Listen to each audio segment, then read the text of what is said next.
All right, so the first thing we really want to emphasize, and as you look through your booklet, you'll notice we really start out and we end with a discussion of all of the versatility of the German Shepherd dog.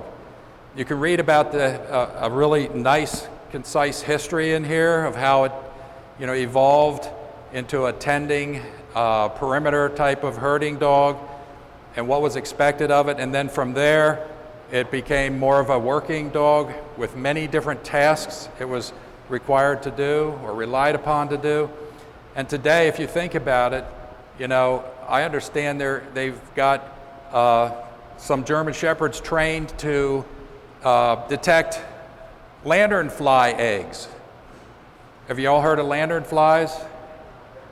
Well, they're a big problem, and I guess, where is it, mostly back east, but in certain areas of the country, they're an invasive species of insect, and they devastate the ecology in certain ways.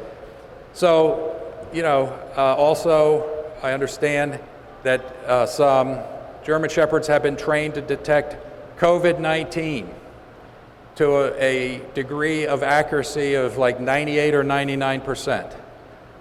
Isn't that a lot more effective and rapid than a test, which a lot of times we can't even figure out where to go to get a test. So there really isn't anything that the German Shepherd dog can't do. Other breeds are designed or developed or bred to be really expert at particular types of activities, be it retrieving or pointing or pulling sleds or things like that. But all of those things can be done by the German Shepherd dog. My first dog, I used to take hunting. He would retrieve ducks for me from the water. He would chase out, flush out birds and rabbits, things. There was nothing he couldn't do. Maybe he couldn't do each one of them better than the specific breed that was designed or developed to do those things, but he could do a larger variety of things than any other breed. So we feel like we have a wonderful, unique breed. We want to preserve those characteristics of the breed. So we need to understand what the standard is telling us and what's the state of the breed today. So, starting with the first, go ahead. The first slide gives us the general terminology of the anatomy. Does anybody have any questions about this? All right, we're going to be talking about this in more detail, but particularly we're going to be addressing length of loin. We're going to be talking about depth of body, placement of shoulder assembly, and as well as the structure or the appearance of the head, and really the entire anatomy. But those are some of the key things. Croups. I know we're going to talk a little bit more about croups. So the underneath in your book, this picture is the next one, that one there. And that's a pretty good illustration of all the things we're going to be talking about when we think about the structure underneath the surface. For instance, when we talk about depth of body, we can see that the ribbing comes here and the sternum should come to the elbow, but underneath that you have muscle and flesh or skin and then hair. So that's going to be something we need to take into consideration when we're evaluating the depth of body of a dog. It may not be as deep as it appears. One of the ways you determine that would be to reach underneath the dog and actually put your hand there. I just think another statement's really important, and that is when you're judging the German Shepherd dog, you don't really need to be giving them a body massage. There's very few parts of the animal you actually really have to touch. Obviously, when you're examining teeth, you might be touching the head. If you're checking the depth of the body, you would reach underneath. Checking testicles on males, of course, and the tail. See if the tail is limp or if the dog is tucking its tail because it's got an issue, okay? So, but other than that, we really don't need to be massaging the dogs. You might want to place a hand on the shoulder just to see, make sure you know where kind of the angle or whatever, but that's about it. We then judge them more on motion, because that's really what counts. But the motion should be a function of the structure.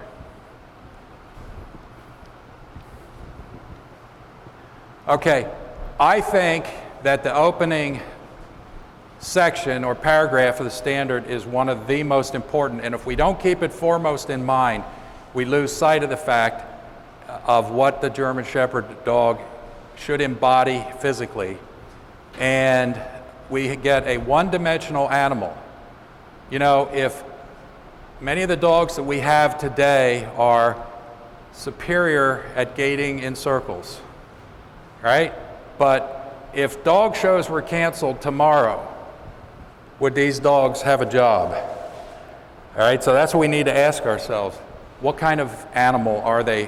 What kind of a fit animal are they? And you can see that it starts out with the first impression is a strong, agile, well-muscled animal, alert and full of life. So that should be our initial impression when you're looking at the dogs when they first come in the ring. Who looks fit, well-muscled, and agile? I think today we're seeing a lot of refinement. We're seeing too much narrowness of body and lack of bone. All right, and so those are some things that I think we want to be really careful about rewarding when we're judging. We should be remembering that the opening of the standard talks about a fit, well-muscled animal. And then it's balance. Balance is another very, very important aspect of a correct dog. We don't need extreme at either end to the detriment of having balance. All right, a balanced dog can work, have better endurance. So be thinking about that when you're looking at these dogs.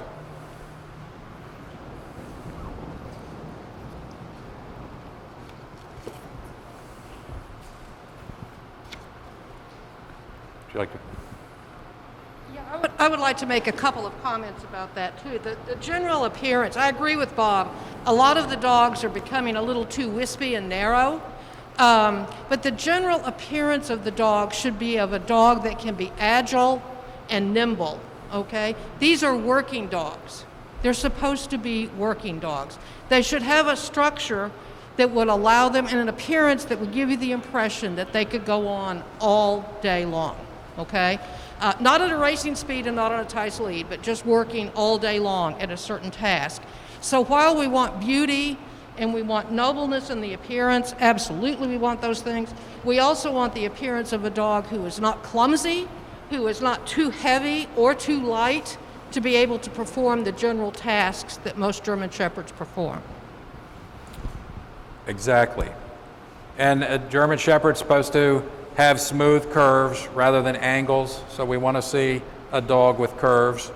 And secondary sex characteristics. So here's something that unfortunately our eye can become accustomed to seeing something that's deficient and start to think that it's correct.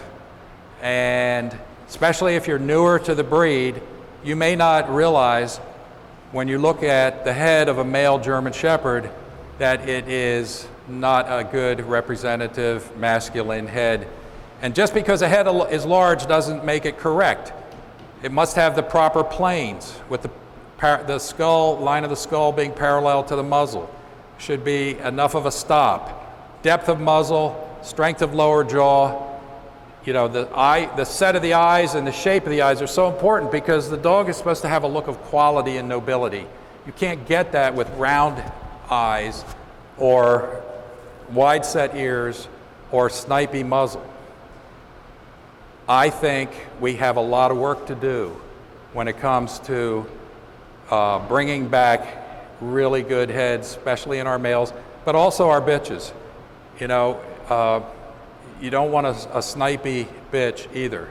So while they do not run on their heads, You know, we talk about the essence of a breed. And I don't know, I'm not familiar with a lot of breeds, but I think in German Shepherds, it's a complicated breed to judge because there are three essences in the German Shepherd dog. The first and foremost is the working ability, temperament, character, working ability, the versatility, and all those things that we've already kind of talked about. The second thing is the look of eagles, the character, quality. You know, they have to have the proper expression. Or else, you know, I mean, I originally, and I know a lot of people were originally attracted to German Shepherds that really looked like German Shepherds just because we loved the look. If we lose that because we have, you know, poor expression, we lose that essence. And then the third is, of course, the movement. If we emphasize any one of those over the other, we start to have problems. Sometimes I think that we have sacrificed everything else for the sake of extreme movement, and I love it as much as anybody. But sometimes I think we've sacrificed everything else at the expense of extreme movement, and yet I don't see a lot of correct movement sometimes. So if we're doing that, let's at least get it correct. So we're going to go into that a lot more. Again, if anybody has any questions, wants to debate anything, we welcome it. Where are we? All right, I think we've... All right, so here's a basic representative male German Shepherd dog.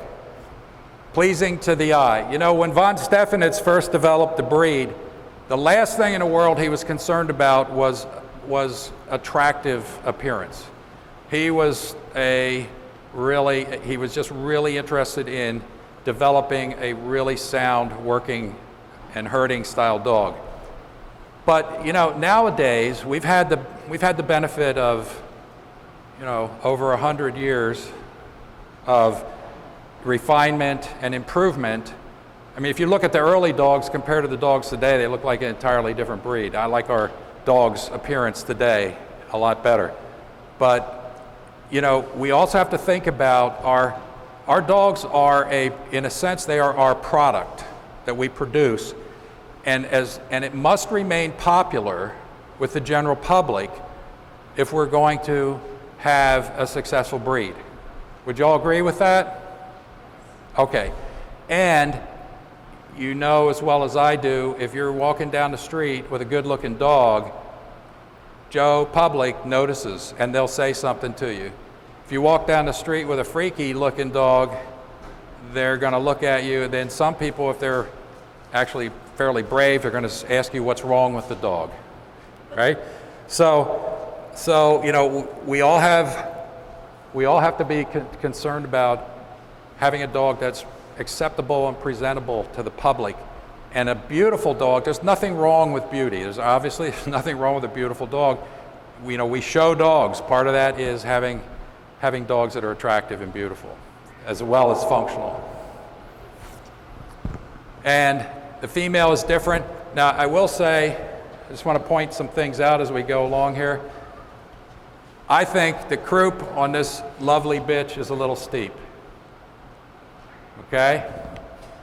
One of the things that I look at when I see a dog set up or not at full extension is this angle here, and we're going to be talking a lot about parallel lines, but this is one of my things. This line here is steeper than this line here. In this position, this dog, these lines should be roughly parallel. This is too steep a croup. Okay, everybody see that? So the reason why I'm pointing that out here is, that's an area that I think we really need to be concerned about when we're judging. I see an awful lot of steep croups, short steep croups in our breed, and it affects the gait, all right? It has to, because the width of the thigh is the same as the length of the croup, because these muscles need to attach. So when you see short croups, a lot of times you'll see a narrower thigh at the top. You just watch it sometime and you'll see what I mean. So if you have a longer croup, you'll have a broader thigh, which gives you what? More muscle. German Shepherd dog is a rear drive dog. 70% of the dog's propulsion comes from the hindquarter, 30% from the forehand. So we have to start with a sound, strong hindquarter. And the croup is a really important part of that. If the croup is too steep, it's going to impair the dog's ability to follow through in the rear. If it's too flat, it's going to impair the ability for them to reach underneath them, all right, to begin the propulsion. So the correct angle and length is really important of the croup. Go ahead.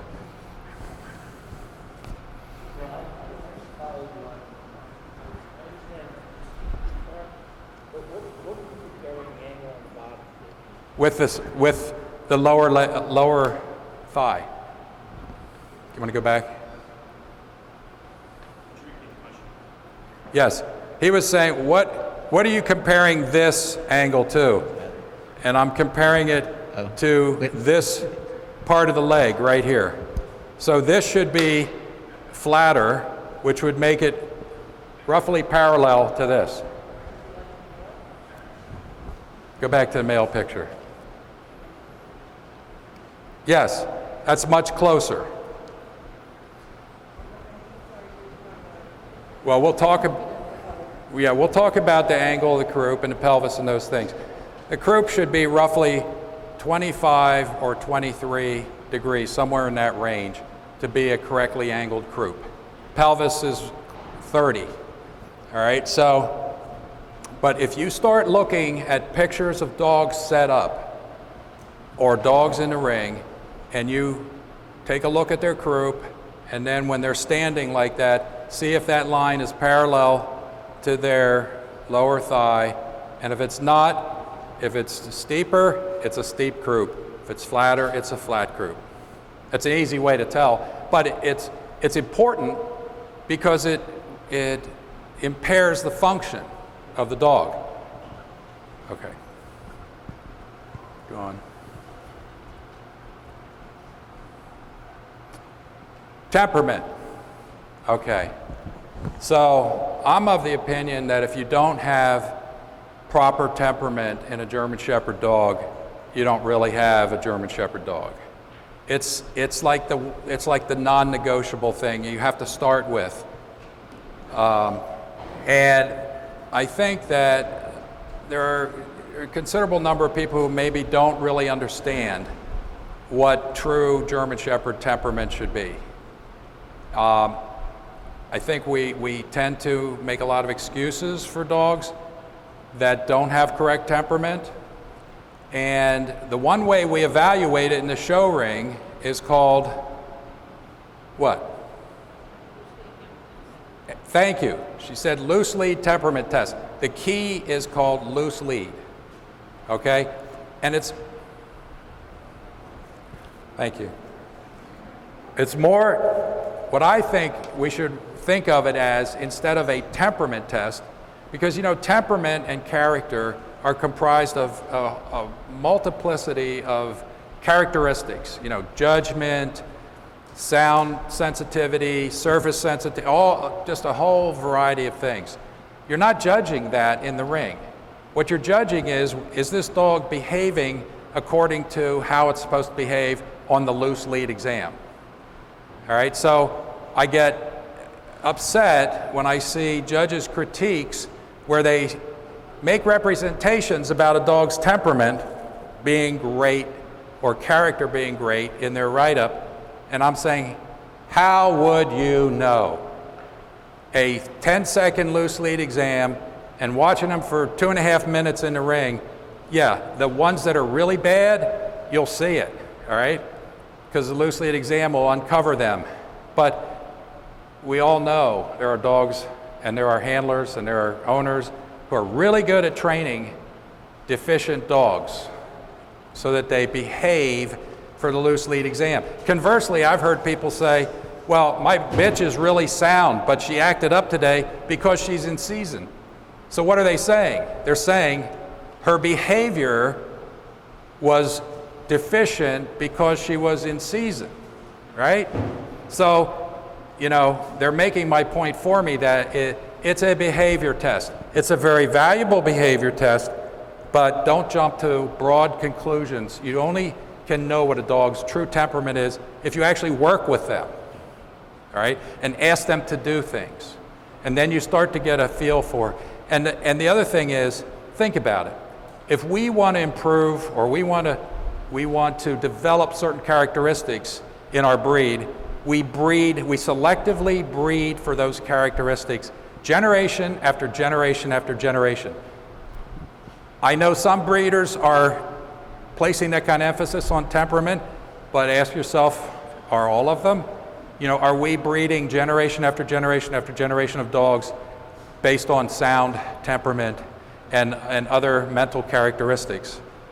Or are we breeding to the popular winning dog or popular stud dog, and in many cases not even asking or knowing whether that dog, what kind of temperament that dog has. So if we're not deliberately breeding generation after generation and understanding what good character and temperament is, how can we expect to really get it in a high percentage of our dogs that we breed, right?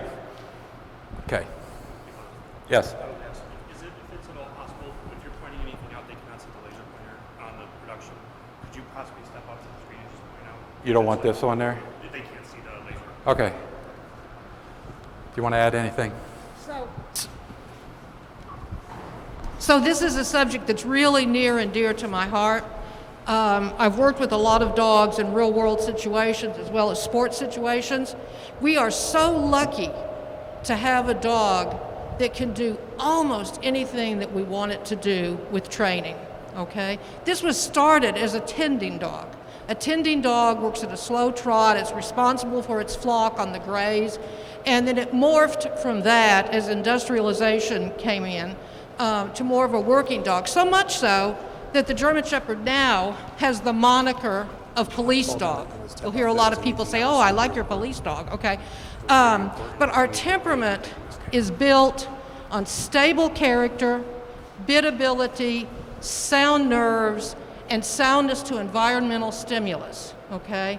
Further, these dogs have to excel in some kind of a drive, whether it be hunt, prey, food, pack, whatever, okay?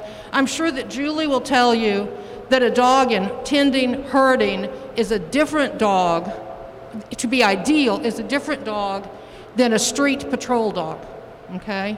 A street patrol dog absolutely may not be suitable for therapy work, okay? Yet we have a breed that can excel in all of these things. And I want to say, Bob and I talked about this last night and found out we have a mutual pet peeve, which is judges' critiques that say, this dog had a marvelous temperament.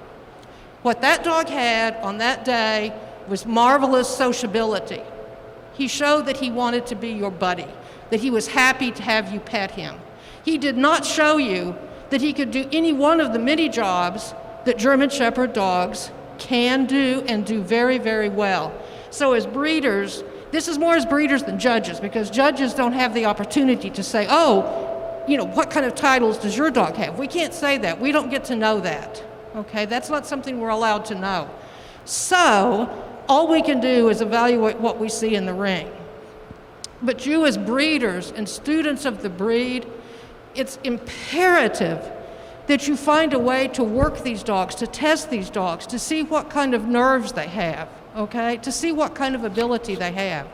And as Bob said, it's absolutely true that you don't know until you put the screws to the metal and find out, okay?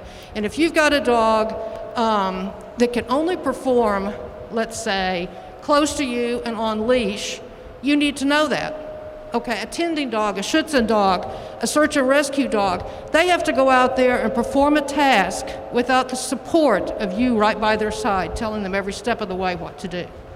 It's important that these dogs be able to do that. And so we got to get on with the standard, I know that, but I really beg you to pay attention to that. See if a dog comes up to you and seems to own the ground it stands on. I saw several dogs today that were absolutely confident. I'm sure the judges are here. They saw a few dogs today. we're not as happy with their confidence level, okay? That's unacceptable. We can't allow that, and it shouldn't be allowed. All right, so we've done a little bit of preaching at this point and expanding quite a bit, but it's only because we just want to emphasize that for our breed to be exceptional, it starts with great temperament. Now, how does this apply to you when you're judging dogs in the ring and you have 2.5 minutes and you're going to do a loose lead exam? Well, we're going to show you a correct loose lead exam when we get to the hands-on portion. But let me just share a couple of things with you. You know, handlers are paid to win with your dogs. So they're going to employ techniques in order to pass the loose lead exam. The most important things are, you must approach the dog. I see many judges letting the handlers run the dogs right into them, and that'll never uncover the bad temperament, okay? Number two, I see handlers maintaining a tight lead. The reason why we want a loose lead exam is that tight lead is a crutch for the dog with a deficient temperament. So when you walk up and approach the dog on the individual exam, and the handler, you see the handler put a little tension on the lead, you stop and you require them to drop and loosen the lead. And you'll see, as you take your next step toward the dog, they'll lose their courage and they'll start to back up. Now, you don't have to make a fool out of anybody and have a scene. That's not in anybody's best interest. But at that point, you know you should not be considering this dog for an award. You know, you take one more step toward them, they'll back up even more. That's all you need to do. You explain to the handler, you understand, not your dog's day. We don't need to excuse them. We can put them at the end of the line. We excuse them if you can't examine them, okay? So remember, loose lead, you approach the dog, and all you have to do is put your hand down and touch them, and if they stand there with confidence, then that's all you need to do. You don't need to love them up and hug them and kiss them and all that stuff, right? That's all you need to do, you walk away. I witnessed today with our judges excellent procedure when it came to the loose lead exam. And I want to compliment them for that because I don't see it very often when I'm witnessing judging. So we really need to do that. And if we're going to do it, let's do it right, okay? Any questions?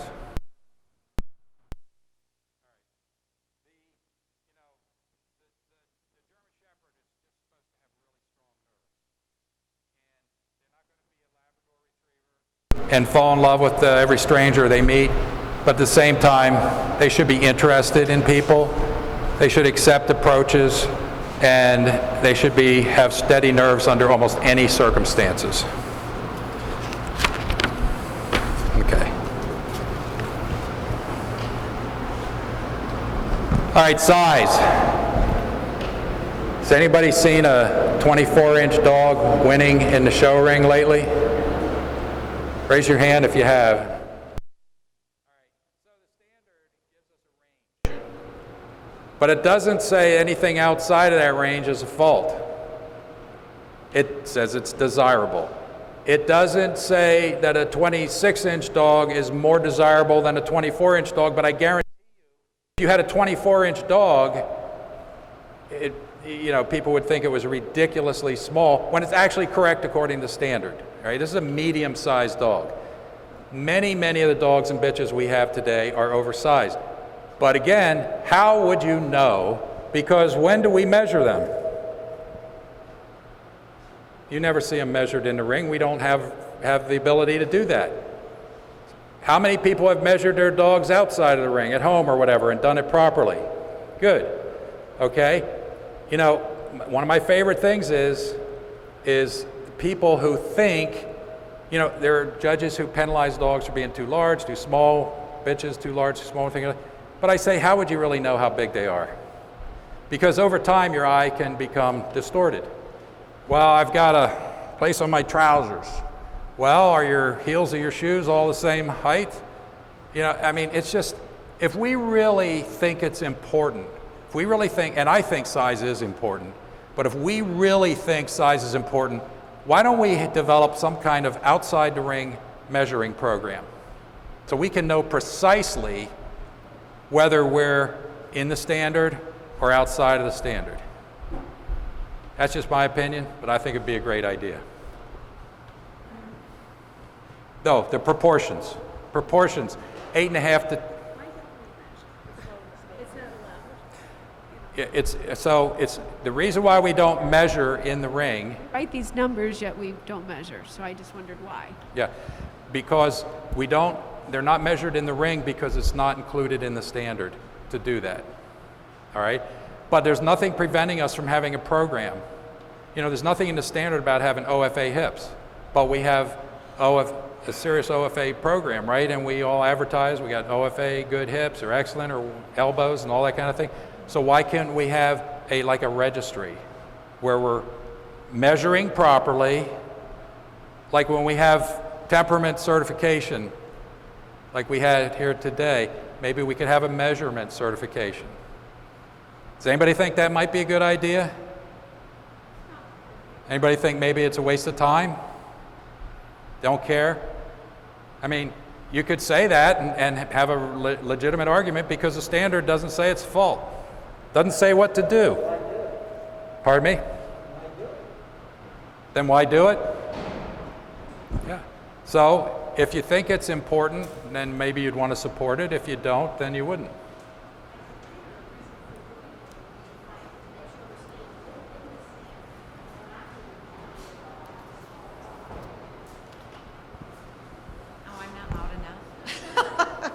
I said, as a breeder, the reason to do that, to have that type of certification, not that it would disallow any dogs or allow other dogs, but as breeders, so that we know we're staying within a standard, that we're not going too big and we're not going too small, because that would show trends where we're going.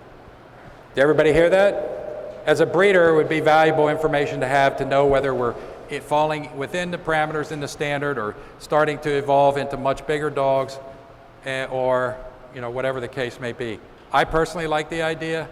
I think it would be a valuable thing to do. And it would be purely voluntary. If you don't, you know, if you don't want to participate in it, you don't want to have your dog measured. Let's say you measure him at home first and he's 29 inches. Don't laugh. You know, maybe you wouldn't want to do it.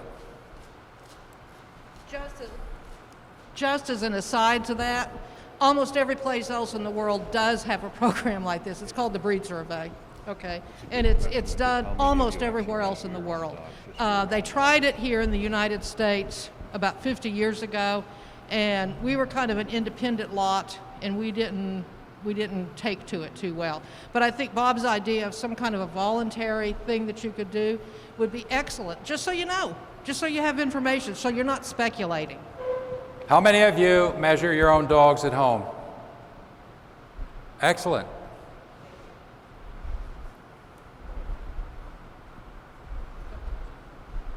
AKC actually already has this program. It's the agility height measurement. You do not have to compete in agility to get a height card.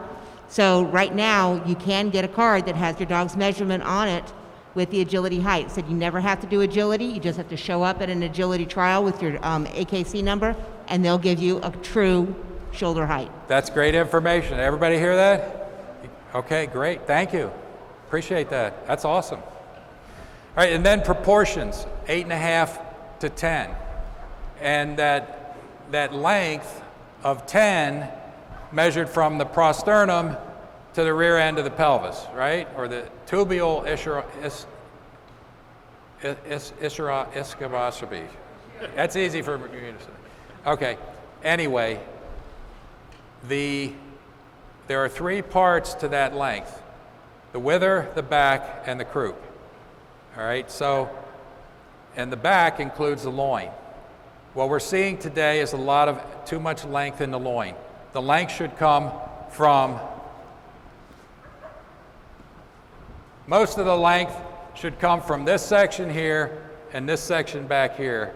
And the back should be relatively short and the loin should be relatively short. If we're having too long a loin, there's a weakness, all right? So watch out for that. There tends to be, keep your proportions in mind. There tends to be, a certain percentage of dogs we're seeing too much length of loin. Now body,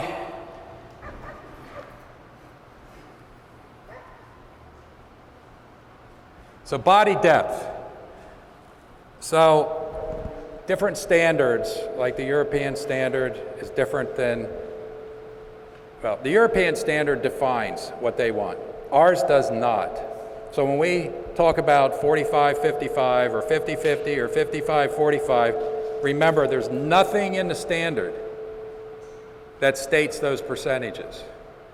Those are kind of judgments that we make about what we think is correct for our dogs.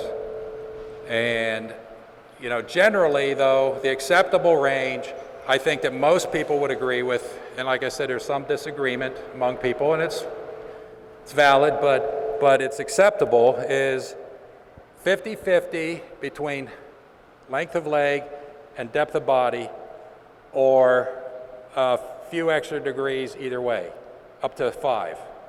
Probably leaning more toward 45 body and 55 leg, or 50-50.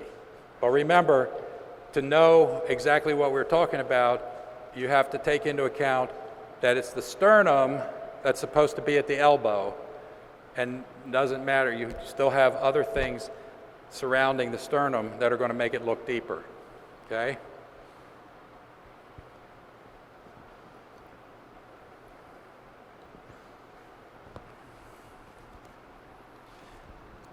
The head.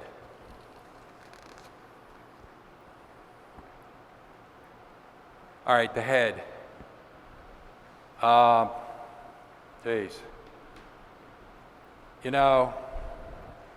The German Shepherd head, correct head, is so important. Shape and angle of eyes, almond-shaped eyes at a slight slant. The angle, the parallel lines with the muzzle and the skull. The width of the back skull. So you can get one impression by looking at the profile of a dog's head, and a different impression if you go around to the front and you look at them from the front. And we have a lot of dogs that when you look at them from the front, they don't have anywhere near enough width of skull. Okay, are you seeing that? You agree with that? So it's important that we look at them from the front and not just the side. Refinement has a way of reproducing itself. And so we have to constantly be aware of that. We need dogs with good, correct heads.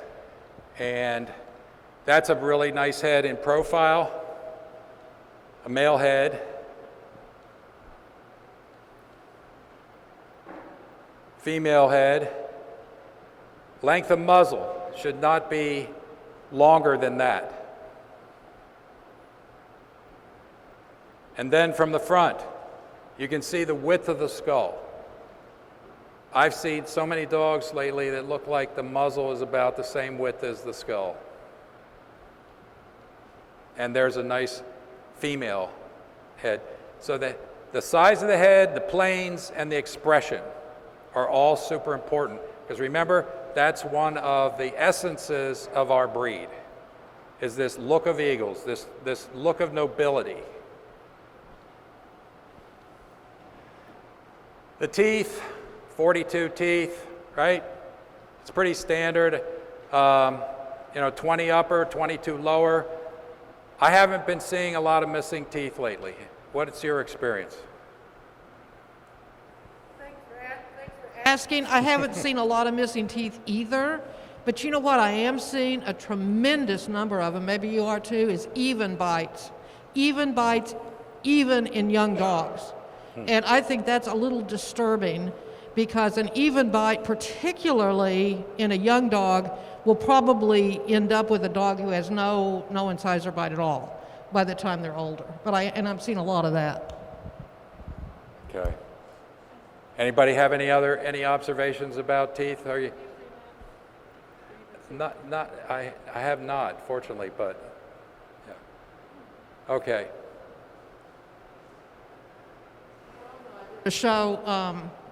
Did a show, we worked, judged on the same weekend, and we both commented how many level bites we saw that weekend. So everybody understand the different types of bites, and there's only one correct, and that's the scissors bite, right? All right, neck, top line, and body. So, backs. The back should be straight, ideally straight, all right? No roach, no sag, straight, strong and straight. You can have, there's certain schooled people who think you can't have a strong back unless it's a arched back or a roach back. I just don't think that's true, because I've seen dogs that have a perfectly straight back and it's iron, okay? So that's what we want to see, that's our goal. I'm seeing a real lack of good backs today. And you want a back that doesn't bob, wiggle, shake, roll. You want a back that's like glass when the dog is moving, okay? Little to no movement. The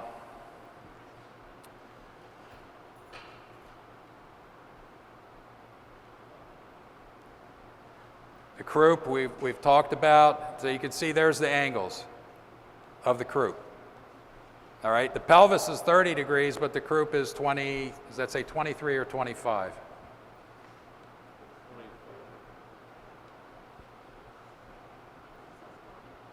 Yeah, so, in that range there is a good croup. It's the right angle. And by the way,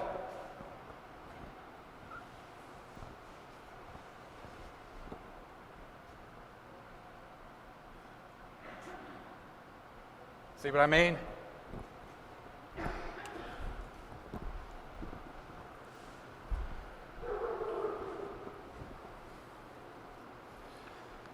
Okay. Tails. Oh. You don't want to get me started on tails. What has happened to tails in our breed? The tail is an extension of the spine. Tail is supposed to be under the full control of the dog. It should be strong. The dog should be able to control the tail and not have the tail whip, bob, bounce off the hocks as it's moving, hang, limp, none of those things. I'm seeing a fairly significant percentage of our dogs that have weak or dead tails. Now, I don't know what's causing it, but it can't be good.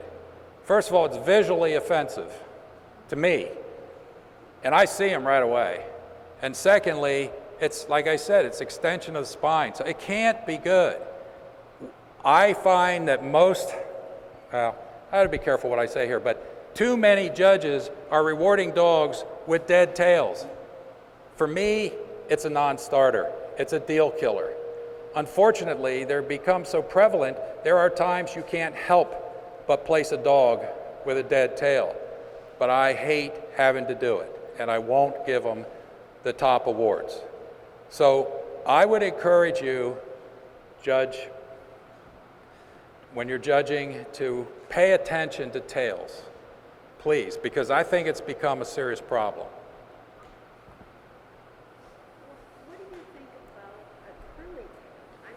Where a tail curls up or a tail curls over to the side. Does that bother you? So the question about curly tails, they don't bother me nearly as much. A tail is allowed to have a bit of a curl to it or a twist to it. That's really not a big deal, but a dead tail is, in my opinion. The standard says on that curly tail only to the extent to which it mars the general appearance. Right. It's not as serious a fault. It can distort the overall picture, I agree. And it says it should not mar the general appearance. One thing I wanted to mention, in addition to tails, is it's gone now, but this frame that referred to the underline of the dog should not be paunchy, should be tucked up and held firmly. And I've seen way, way too many dogs who are too long in loin, and the underline is tubular. They look rectangular in appearance. And to me, that looks weak. That doesn't look like a dog that's firmly held. That doesn't look like a nimble athlete. I don't like that paunchy look underneath, and I don't think the standard does either, more importantly. So I think that's something we also need to pay attention to. And the tail thing, I see them, I saw several today. It's shocking, actually, how many you're seeing these days. Okay. Forequarters. So, the first sentence in the standard says, the shoulder blades are long and obliquely angled, laid on flat, and not placed forward. So I'm making a big deal out of that. So correct placement puts the top of the shoulder blade somewhere in this vicinity. And if you have proper return of upper arm, you're going to have a shoulder assembly that looks like this. I have seen shoulder blades starting to, the whole assembly drifting forward to when you're looking at the dog standing, it's like this is like under the ears. Now, it can't be good. First of all, the standard says not placed too far forward. But secondly, why can't it be good? It's very deceptive sometimes because the further forward things are, the more it looks like they reach. But if you put the forelegs, the front legs, and the shoulder assembly too far forward, they're too far forward of the dog's center of gravity. We don't have a slide for that, do we? Dog's center of gravity, when it's standing, is right behind the wither. As it moves and speeds up, the center of gravity moves forward.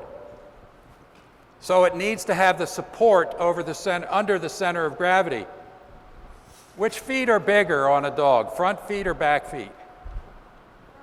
Front feet, right? And there's a reason for that. They're significantly bigger because they're more weight bearing.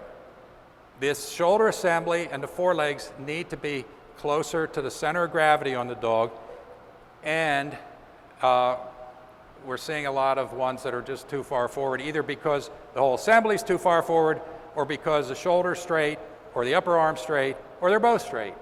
Okay? Everybody with me on that? Have you been noticing that? No? Pay attention to it, please, okay? Because I see it as an area that really needs to be addressed. So, the pasterns. I said earlier, I remember a time when we had a lot of pastern problems. Has anybody here ever had a puppy went down on its pastern so flat and it never came up? Is that one of the most heartbreaking, painful things to look at and to think about? And they don't have to be that bad, but I'm starting to see, I think, more weak pasterns than we should have. And I disagree, people who say, well, puppies can have weak pasterns. Well, they can, and they can get stronger as they mature. But they don't have to have puppies don't have to have weak pasterns just because they're puppies, right? They can have good, strong pasterns. A lot of it has to do with the length of the pastern, which corresponds to the length of the hock.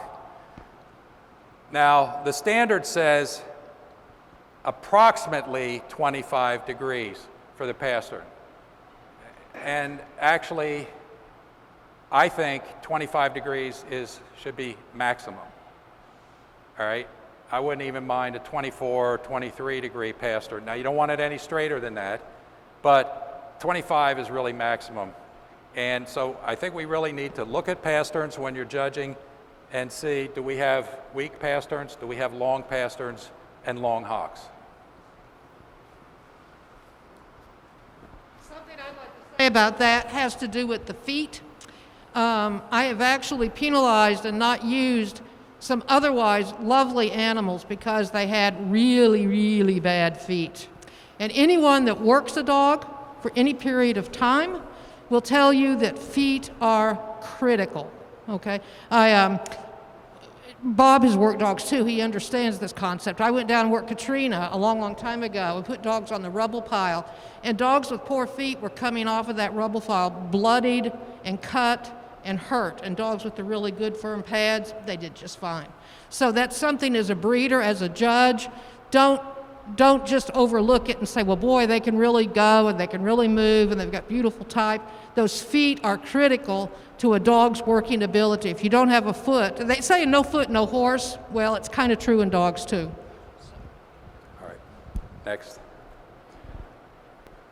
All right, so again, the shoulders should be laid on flat, not what's called loaded. So you want to have, when the dog pulls up in front of you, and the handler, before the handler gets a chance to reach down and straighten the front legs, you'd really like to see that dog naturally put them down straight, parallel in front, feet pointing straight forward, right? Dogs that can do that, that's good. Parallel planes, hindquarters. So once again, we see the words broad. Broad as it relates to the thigh. Broad is more muscle, more strength, more power. It's a rear drive dog. You want a dog that can power off of the hindquarter. So there's propulsion from the hindquarter, then there's transmission through the middle piece, extension from the forehand, and then if it all works together, suspension. So think of those 4 words, but it starts with propulsion from the hindquarter. So you need a good, strong hindquarter. And one of the things that you need is a short, strong hock. Long hocks don't function as well. Long hocks equate to longer pasterns, so there's a weakness there. The hock on the underreach should not have the heel of the hock flat on the ground. Only the toe pad on the underreach of the hindquarter should be touching the ground. Okay? And then on the follow through, I think we have some illustrations of that then. Here are 2 common faults as you're standing, watching them from behind, and there's a correct rear. Okay. Coat. Pardon me? Yeah, right. So coat, you know, who doesn't love a beautiful coat on a dog, right? The best show dogs, especially a lot of the dogs have been really successful as best in show dogs, it's because they have beautiful coats. And you know how great it feels when you run your hand down a dog with a beautiful coat, the coarse outer coat. You know, it's so smooth and glassy almost, and they have this thick undercoat.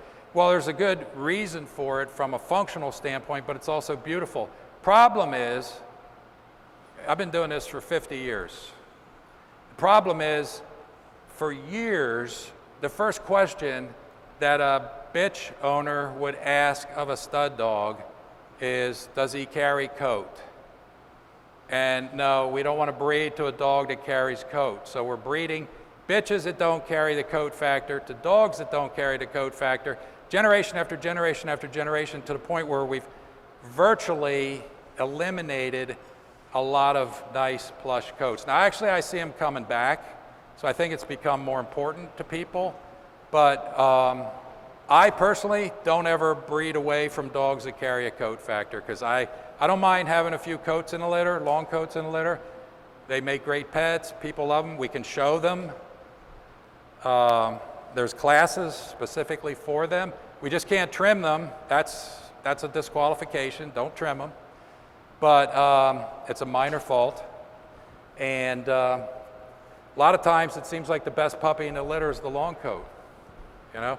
But the point is, if we want to have really nice, correct, beautiful plush coats on our dogs, we can't be avoiding dogs, breeding to dogs that carry the coat factor, okay?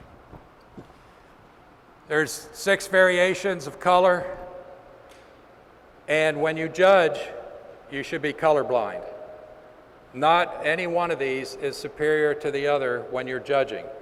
Might be a whole different story for your breeding program, you have a preference, but when you're judging, you can't let any one of these have an advantage over another. Now, standard does say they want, strong, rich colors and pigment. So we want to make sure that we're not, watch out for the faded ones, but basically bicolor is just as acceptable as a saddle dog, as a sable, and just kind of ignore that part of it when you're judging, right? Okay, everybody still with me? We're awake? Okay. Gait. So this seems to be the thing that we focus the most on nowadays and when we're judging.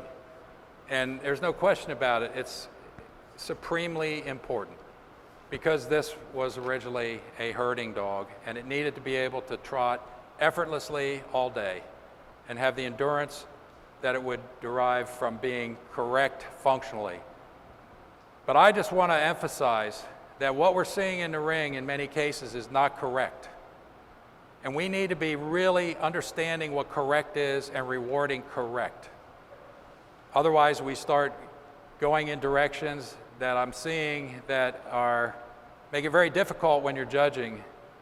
It becomes a lot of work with some of the, particularly like rears that I'm seeing today, or forehands as well. So we need to understand correct.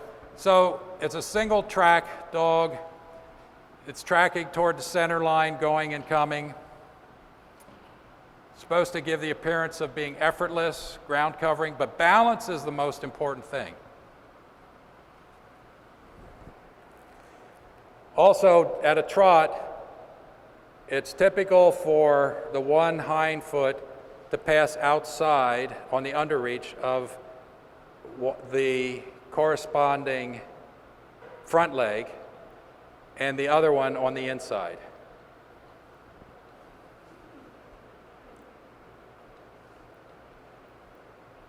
Transmission.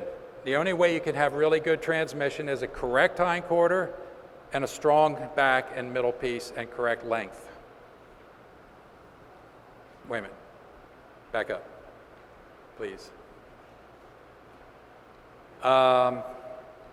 Dogs that are running downhill where the wither is lower than the croup, when they're trotting, they're fighting gravity. All right, why do we want dogs that are going uphill? Because the force of gravity as the dog is being driven forward brings the dog down. So if you start out too level or with a lower wither, the dog is putting too much stress on the forehand, the shoulder assembly, and it's going to break down faster. So we don't need steep top lines, but we do definitely need an uphill line of transmission, I call it, okay? The line of transmission should be an angle that is moderately uphill.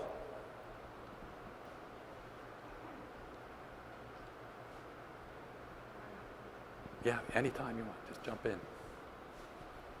I'd like to say something about gait too. If I could strike any statement from the standard, it would be covering the maximum amount of ground with the minimum number of steps. That does not mean that the fastest dog or the flying dog or a dog that takes one step less than the next dog is necessarily the best dog, because we have to look at the entire picture, the breed type, the soundness of the dog, the character of the dog, the way they stand on the ground, they walk on. What Bob touched on is so important, to have harmony, effortlessness, and smooth movement. Some of the gait we see in the ring, the handlers are moving the dogs so fast that a multitude of sins is covered up. In my opinion, you cannot judge a tending, herding dog at breakneck speed as fast as they can go. They need to go slow. You need to be able to see the footfall. You do not need to race these dogs around and try to see who's taking the fewest number of steps. And on that note, is Kent Boyles here? Kent's not here. Kent did an experiment so many, many years ago. I don't even know if he remembers this, because we got in a big intellectual discussion about this. And he set out some cones, and he took a Grand Victrix, who was widely believed to be one of the finer moving German Shepherd dogs in our breed. And he ran her down and back with a golf cart between those stanchions many, many times and counted the steps. And then he took a dog that was a working line German Shepherd dog that most fanciers would consider to be a pretty average mover at best, and counted those steps. And the difference in the number of steps was astonishingly small. The reason was the Grand Victrix, and I'm not, she was a beautiful bitch, don't get me wrong, but she pointed here and sat down here, okay? So at the end of the day, okay, there was not really an appreciable difference. The idea is to find harmony, balance, smooth ground covering, efficient gait that's sound at both ends, where you don't have to make excuses for hindquarters that are twisting, tails that look like rudders on fire, and fronts that are flipping up in the air. That is not proper movement. It's just not. Good points. And we're going to go into a little more detail on that in next few slides. Okay, you can go. All right, so this now, given the dog we're looking at in these pictures, it was deliberately designed, it's a moderate dog, but actually it's a very correct dog, and it's preferable to some of the more extreme dogs we see today. It'll give you more strength and endurance. So, some of the things to look for, and these are really important because remember, it's a rear drive dog, and we're seeing problems with this today. So the first thing, and one of the easiest things to see is this joint opening and the foot flexing backwards at a moderate angle, or is it stopping the backstroke with a vertical hock? If it's got a vertical hock, it's cutting its stroke short. And you can notice it if you watch, the dog will be stroking back and it'll be like it hits an abrupt stop before it brings it forward because it's not following through. So it's not getting maximum benefit off of the rear extension. The other thing is, and I'm finding a lot of people never notice this joint here has to open. And I see a lot of dogs where it doesn't. This is staying relatively closed, which then causes this to kick up. So you're losing a lot of propulsion there. The stifle or the knee joint staying closed and not opening can be a result of a steep croup or too long of upper and lower thigh bones. There's a kind of a picture of one that's now sometimes during the course of the gait, that joint is going to be more closed, but at full extension, it should be open.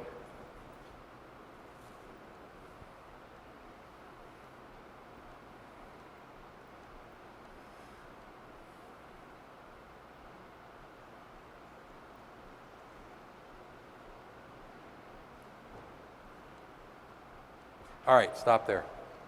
All right, so let's take a look at this. So the shoulder blade, so the shoulder joint here is open, as it should be. All right? The elbow joint is open, as it should be. And what does that result in? Good front extension with the foot close to the ground.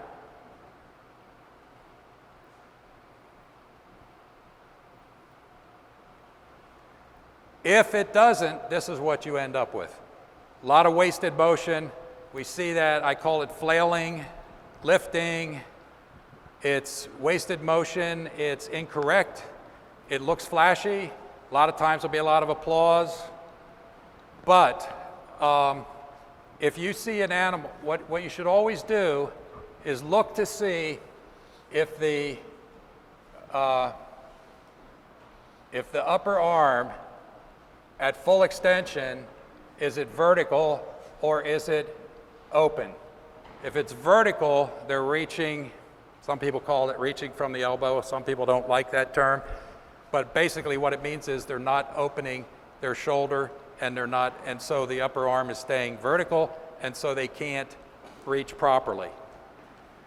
So I think the dead giveaway on that is when you look at pictures on Facebook or it used to be the review or whatever, if you see, like this, and the upper arm is straight up and down, that is incorrect. That's incorrect for that dog. This one's kicking up in the rear, not enough underreach, poor underdrive, probably because of a flat croup. Many times a flat croup comes with a high tail set. So that should be a smooth, perfectly smooth line from the back, loin, croup, tail set, down to the tip of the tail. This one also has a soft back. This one's got a lot of problems. All right. Here's the disqualifications. So I want to point something out here. This puppy's a really nice puppy. Look at the bone. The short pasterns and hocks. Look at where, if you draw a vertical line up from the elbow, it's right at the center of gravity of the dog, right underneath the wither. Looks like it's got a nice prosternum, forechest, good shoulder layback, and nice return of upper arm. That's a very good puppy. That should be a picture you have in your mind when you're looking at dogs set up in the ring before they start to move. Correct show pose. Some people have a habit of really overstretching their dogs. You can't really see good structure that way. I don't know why they do it. You set them up so the hock is, just go back. So the hock is vertical or close to vertical, and the toe of the inside foot should be under the curve of the stifle. And the front legs should be vertical. That's a dog that's stretched too far on the left hind leg, and the right hind leg is tucked under too far. It's very uncomfortable for most dogs. They don't look their best that way. And it's also, the front legs are set back too far in this pose.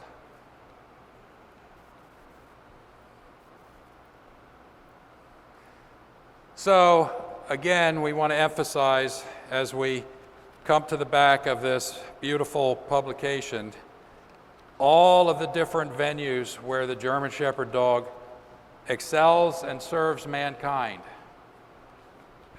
And it really is a remarkable dog. Our goal should be to do everything we can to improve on our breed, to breed correct dogs, to judge the dogs and reward dogs that are correctly structured, sound dogs, and there's nothing wrong with beautiful dogs. So, do you have any further comments you'd like to make? Anybody have? It's just that we have probably the most versatile breed on the planet. Let's not let them down, okay? Let's rise to them. Yeah, okay. So are we going to go over now immediately? Now we go over to the ring again. The and we'll do applicants the follow us over there. Yeah, anybody, any questions, comments? Question. In the follow-through. You've asked enough questions. No, go ahead. Am I? Okay, I've over-asked. Okay, in the follow-through, I've noticed some pictures where the hock is like kicking in or doing something. It's not only just curling up, not the hock, but the hind foot is kind of going in an extreme mover. Is that You mean correct? it's pointing in toward the center line? Yeah. The toe? Yeah, the toe's not going straight back. I'm seeing it. I've seen pictures on Facebook of that recently. It's probably not tracking. It's probably not tracking toward the center line the way it should. So that would mean it's twisting its hocks. I would agree. It's probably coming from the hock and the knee joint, not from the foot.